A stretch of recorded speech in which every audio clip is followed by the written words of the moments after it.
as defender Jan Vertonghen picked up a nasty, bloody head injury. The defender was checked out by the medical staff, and he was let back on the field before nearly collapsing. He was then substituted off. The incident has once again brought the topic of head injuries back onto soccer's main stage.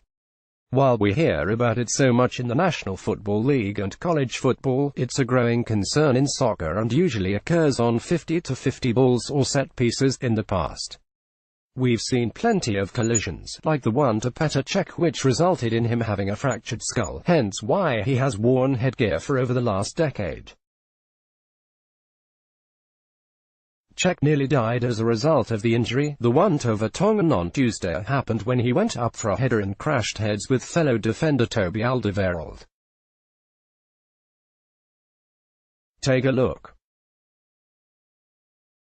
He obviously looks concussed, and he had to be helped off the field because it looked like his legs were giving in, but it turns out, according to the Evening Standard's Dan Kilpatrick, that the player actually passed all concussion tests after the match. Men's national team player Taylor Twellman took to Twitter to give his stance. The 39-year-old has long been promoting the awareness of concussions, which ended his career early. Vertonghen under no circumstances should have been allowed to come back onto the field, disgusting pathetic demonstration from its official medical staff. Many players think they could play through it, but any head injury can be potentially serious.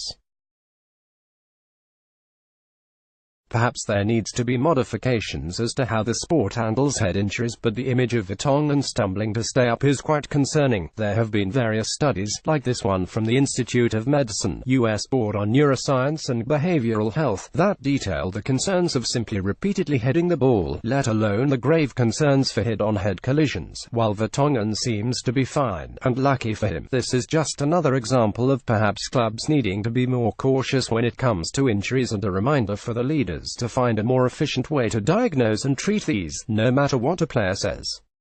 You can watch the Champions League on FUBO TV. Try for free. Let's block ads. Why?